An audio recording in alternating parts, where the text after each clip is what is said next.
স্ত্রীর প্রতি স্বামীর ৬টি দায়িত্ব রয়েছে, অর্থাৎ স্ত্রীর ৬টি হক রয়েছে। এই হকগুলো অবশ্যই প্রত্যেকটা স্বামীকে আদায় করতে হবে। আমরা বিভিন্ন সময় আলোচনা শুনি যে স্ত্রীদের কি কর্তব্যগুলো রয়েছে, কি দায়িত্ব রয়েছে, এই সম্পর্কে আলোচনা শুনি। স্বামীর খেদমত করতে হবে, স্বামীর আনুগত্য করতে হবে, শ্বশুর শাশুড়ির খেদমত করতে হবে। কিন্তু বর্তমান সমাজে অধিকাংশ নারীরা তাদের শ্বশুর বাড়িতে গিয়ে নির্যাতিত হচ্ছে, এই বিষয়টা আমরা অনেকেই জানি না। ভালো করে শুনেন, প্রত্যেকটা পুরুষকে এই বিষয়টি জানতে হবে। আল্লাহ পাক রব্বুল আলামিন পবিত্র কোরআনুল কারীমের ভিতরে যেভাবে মাকে শ্রদ্ধার কথা বলেছে, মায়ের সাথে ভালো আচরণ করতে বলেছেন, স্ত্রীদের ব্যাপারে আল্লাহ তাআলা পবিত্র কোরআনুল কারীমের ভিতরে আয়াত নাযিল করে দিয়েছেন। 4 নম্বর পারার 20 নম্বর পৃষ্ঠার 3 নম্বর লাইন সূরা নিসায়ের 19 নম্বর আয়াতে আল্লাহ তাআলা বলেন, ওয়াশিরুহুন্না বিল মারুফ, you treat your wives well, তোমরা তোমাদের স্ত্রীদের সাথে ভালো ব্যবহার করো, স্ত্রীদের সাথে খারাপ ব্যবহার করা যাবে না। নবীজি সাল্লাল্লাহু আলাইহি ওয়াসাল্লাম কখনো তার গোলামদের সাথে খারাপ ব্যবহার করেন নাই, কখনো তিনি ছোট বাচ্চাদের সাথে খারাপ ব্যবহার করেন নাই, কখনো তিনি স্ত্রীদের সাথে খারাপ ব্যবহার করেন নাই, স্ত্রীদেরকে আঘাত করেন নাই। এজন্য আমরা এখান থেকেই এই হকগুলির কথা জেনে আমল করার ট্রাই করব। নাম্বার 1, 1 নাম্বার হচ্ছে স্ত্রীর হক হচ্ছে তার মহারণা পরিশোধ করে দেওয়া। সর্বপ্রথম আপনি তার মহারণা আপনার অ্যাবিলিটি অনুযায়ী মহারণা নির্ধারণ করবেন এবং অ্যাবিলিটি অনুযায়ী আপনি মহারণাটা দিয়ে দিবেন। অবশ্যই এটা হচ্ছে তার হক। তার কাছ থেকে ক্ষমা চেয়ে নেবেন, অর্থাৎ তাকে দিবেন না, সে তো আমার স্ত্রী, তাকে সবকিছু দিচ্ছি, তারপরেও তার হক হচ্ছে তাকে মহারণা দিয়ে দিবেন।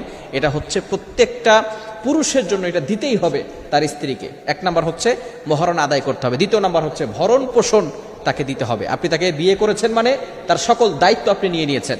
অনেক পুরুষের ব্যাপারে শোনা যায়, অনেক মা বোনেরা ফোন দিয়ে বলে, হুজুর 2 বছর হয়ে গেছে আমার স্বামী আমার খোঁজ খবর রাখে না, 3 বছর হয়ে গেছে আমার স্বামী আমার খোঁজ খবর রাখে না, আমার একটা সন্তান আছে, 2টা ছেলে মেয়ে আছে, তাদের কোনো ভরণ পোষণ দেয় না।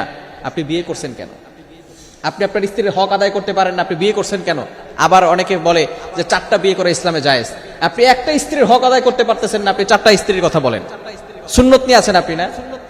নবীজি সাল্লাল্লাহু আলাইহি সাল্লাম প্রত্যেকটা স্ত্রীর হক আদায় করেছেন। তার জন্য হক ফরজ ছিল না আদায় করা, তারপরও প্রত্যেকটা স্ত্রী যতটুকু আদায় করা দরকার তিনি ততটুকু আদায় করেছেন। আর আপনি ফতোয়া নিয়ে আসছেন 4টা বিয়ে করা যায়, আপনি একটা স্ত্রীর হক আদায় করতে পারছেন না। একটা স্ত্রীর হক 2 বছর ধরে কোনো ভরণ পোষণের দায়িত্ব নেন, আরেক জায়গায় পরকীয়া করে প্রেম করে সেখানে লিপ্ত আছে, খবরদার এই কাজ করা যাবে না। অবশ্যই স্ত্রীর ভরণ পোষণের দায়িত্ব নিতে হবে। নাম্বার 3, স্ত্রীর কথার মর্যাদা দিতে হবে, স্ত্রীর কথাকে গুরুত্ব দিতে হবে, তাকে সময় দিতে হবে। আপনি সব জায়গায় সময় দেন, স্ত্রীকে সময় দেন না, স্ত্রীদের সাথে খারাপ ব্যবহার করেন। স্ত্রী একটা কথা বলে, আরে তুমি চুপ থাকো, আমি বুঝি কিভাবে আমাকে চলতে হবে, খবরদার এটা করবেন না। স্ত্রীকে মর্যাদা দেন, স্ত্রীর কথাকে গুরুত্ব দেন। 3 নাম্বার, স্ত্রীকে অবশ্যই মর্যাদা দিতে হবে। 4 নাম্বার হচ্ছে স্ত্রীর পরিবারকে অবশ্যই সম্মান দিতে হবে, স্ত্রীর পিতামাতাকে সম্মান দিতে হবে।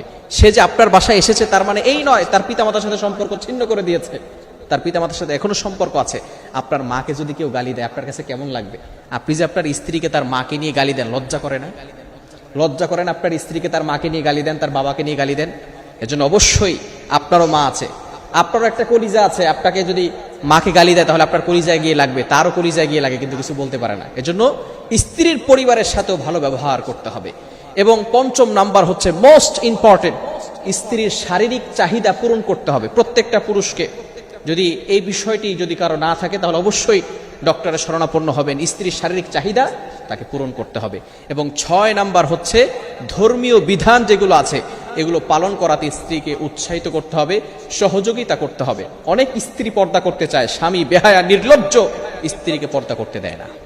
অনেক স্বামী এমন আছে স্ত্রী পর্দা করতে চায়, দেবরের সামনে যেতে চায় না, তার ছোট ভাইয়ের কাছে যেতে চায় না, কিন্তু বলে তোমাকে যেতেই হবে, এভাবে পর্দা করতে পারবে না, তোমাকে সমাজের কাছে বের হতেই হবে, তোমাকে উলঙ্গ হয়ে রাস্তায় বের হতেই হবে। কিছু নির্লজ্জ স্বামী আছে এই ধরনের কথা বলে। অবশ্যই স্ত্রীকে ধর্মীয় বিধান পরিপূর্ণভাবে পালন করতে বলবেন এবং তারা যদি করতে চায় তাদেরকে সহযোগিতা করবেন। এটা হচ্ছে খুবই গুরুত্বপূর্ণ বিষয়। সে নামাজ পড়তে চায়, নামাজ পড়তে দেয় না। অনেক স্বামী এমন আছে, তাকে সঠিকভাবে চলতে দেন। মনে রাখবেন, স্ত্রী হচ্ছে এমন একটা জিনিস যে আপনার মাইন্ডটাকে পরিষ্কার রাখে, আপনার মনকে ফ্রেশ করে, আপনার চরিত্রকে হেফাজত করে, যে আপনার সব কাজগুলো করে দেয়, আপনার কাপড় কেচে দেয়, আপনার জন্য রান্না করে দেয়, আপনার জন্য খাবার নিয়ে আসে, পরিবেশন করে, সব দায়িত্ব কিন্তু স্ত্রী আদায় করে। কিন্তু আপনি তাকে হাদিয়াও দেন না। মাঝে মধ্যে তাকে হাদিয়া দিবেন, খুশি